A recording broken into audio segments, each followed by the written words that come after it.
welcome to Starting Up. This week we come to you from Mother Earth, a store that's trying to keep the green skill alive. In fact, on the show today, we'll talk about efforts being made to preserve ancient art forms. Not just that, we've got some interesting rural holiday ideas for you. All of that coming your way in the next hour. Now, places like Goa, Shimla, Manali, without a doubt, are global tourist attractions. But believe it or not, increasingly, travelers are now picking destinations like villages tucked away in the hinterland. Our very own Davina Monroe then decided to pack her bags and take the road less traveled.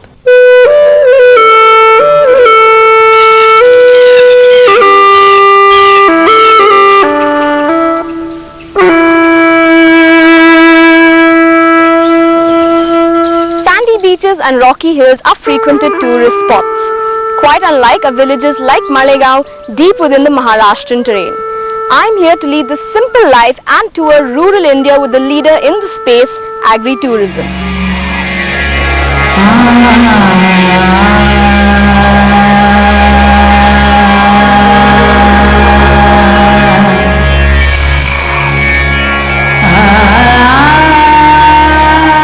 India.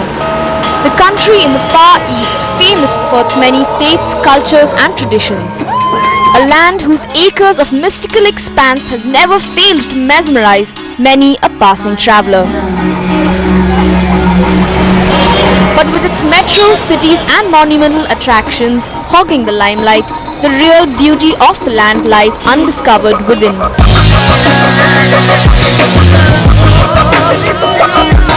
That until one farmer's son set out to unveil it with his venture, Agri-tourism.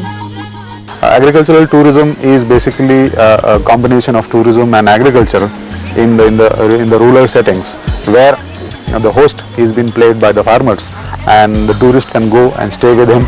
Tourist can actually partake in the farming activities. Tourist actually can do a village tour, farm tours and have a first-hand experience of agriculture.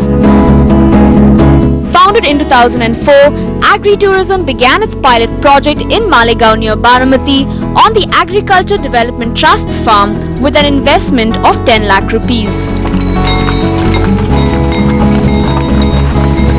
But for his model to work, he would need complete support of the farmer community, and thus he involved a unique inclusive business model where 70% of all revenues earned from tours are given back to the farmers. Key issues what I am addressing is if you look at the farmer's side, expenses for the farmer is on a weekly basis. But for that matter, income is only once, twice or thrice in a year. And I thought that tourism was one activity where farmer can generate income on weekly basis so as to substitute the expenses, and in farm produce can be of a net profit to him. The rural tour, one which has evolved over time, starts with a traditional rural welcome and a healthy breakfast.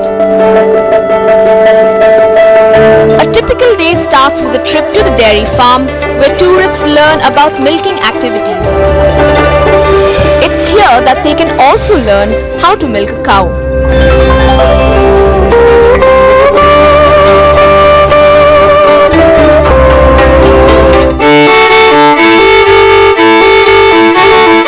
Followed by visits to the emu farm and the silk processing unit, where tourists are taken through the entire sericulture process.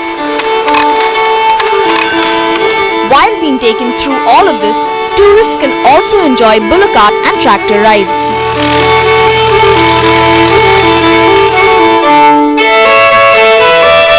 Now, other than traditional farming activities like ploughing and harvesting, tourists also learn about and take part in supplementary farming activities like grafting in the nursery, which farmers would normally engage in as an additional source to their income. Those who choose an overnight stay also have the option of wandering through the 110 acres of fruit plantations surrounding the agri-tourism campsite in the evening.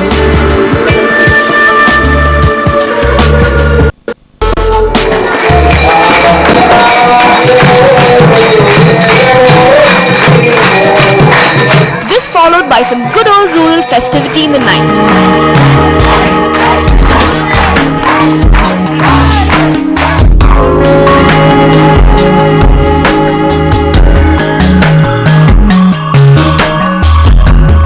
visit to the winery and jaggery unit the next day.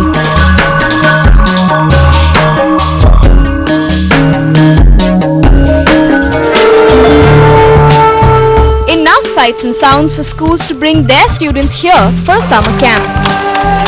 Everything about these urban children is compartmentalized because for them it exists only in textbooks. So what we basically have done is we've got them here, we are trying to fuse what they have learnt to what actually is. We learned that we should not spray so much pesticides on the plants as it is harmful for the plants, and we should not keep inorganic materials on the soil as it reduces the organic components of the soil. Bird watching is the interesting thing over here. We saw many peacocks and other species of birds.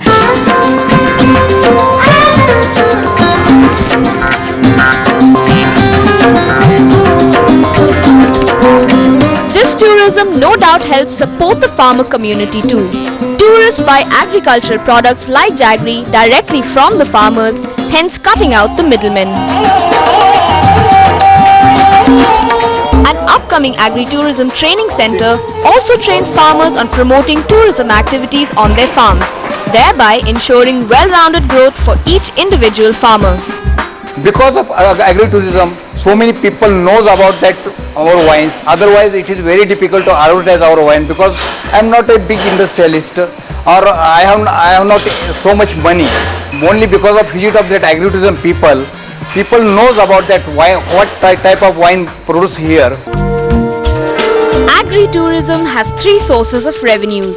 The primary source is agri-tourism. Here they have different day and night packages ranging from Rs 600 to Rs 1000 per day. Summer camps are the secondary source where they charge from Rs 2500 to 4000 rupees for a 3-day camp. The third evolving source of revenue is through training farmers on agri-tourism.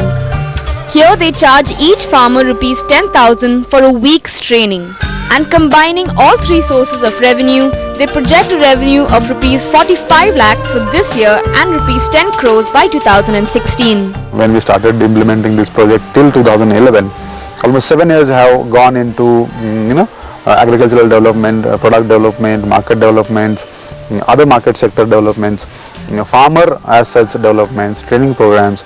So we have come a long way now. But still, we wanted to grow in, as I told you, we wanted to grow in other parts of the country and other parts of the world also.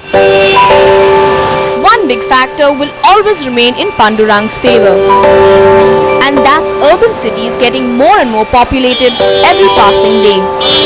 And as long as that continues, a short holiday in rural India will always be looked at with a sparkle in the traveller's eye. Well, I've had a fun and exciting 2 days here at the Agri-Tourism Centre, learning everything from dairy farming to silk processing. And with the urban and rural gap being bridged, we hope to see them expand rapidly to other states in the near future. Well, that looked pretty offbeat and exciting. In case you're interested in exploring rural India, you can get in touch with Agri-Tourism at this particular. Well, there you go. That's what Vineet made off that pitch. But we'd love to hear from you. Write into us on startingup@etnow.tv. You can also send us an SMS or simply find us on Facebook. We'll say goodbye. But before we go, as we say every week, remember, there's never a better time than now to go out there and start up.